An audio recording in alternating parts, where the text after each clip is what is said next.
কত বড় মিথ্যা কথা বলতে পারে একটু চিন্তা করছেন আপনারা? 20 বছর আগে পোল্ট্রি মুরগি সন্তান রেখা হয়েছে, আর টাকা নাই, সে দেশি মুরগি কিনা খাওয়াইতে পারে না। আরেক ভদ্রলোক বলে যে আমার সন্তানকে আমি ইলিশ মাছ চাইছি, ইলিশ মাছ দিতে পারে না, খাওয়াইছি ফাঙ্গাস মাছ। আরেক ম্যাডাম বলে যে তাদের ট্যাক্সের টাকায় আমাদের বেতন হয়, বাংলাদেশ পুলিশের বেতন হয়। আরে ভাই, আপনার যদি আপনিও তো একটা সরকারের কাছে বেতন নেন, তাহলে আপনার বেতনটা কোত্থেকে আসে? কার ট্যাক্সে হয়? আপনি আমাদেরকে বেতন দেন ট্যাক্সে, এতই ট্যাক্স ওলাই গেছেন, কয় টাকা ট্যাক্স দেন বছরে? আপনি পণ্য কিনেন, হয়তো ট্যাক্স দেন, আমরাও তো এরকম পণ্য কিনি, তাহলে আমাদের টাকায় তো আপনার বেতন হয়। কোন একটা পুলিশ কখনো বলছে যে আমার ট্যাক্সের টাকা আপনার বেতন হয়? কত বড় বলদ!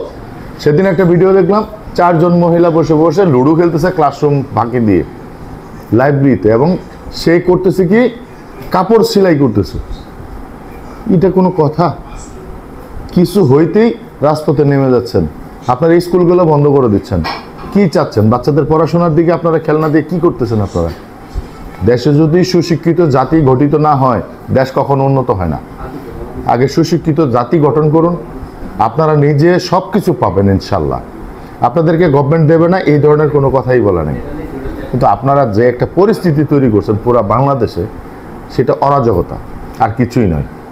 আপনারা নিজেরা বলুন, আপনারা বাড়িতে থেকে ক্লাস করতেছেন, কয় ঘন্টা স্কুলে দেন আর কয় ঘন্টা নিজের বাড়িতে দেন?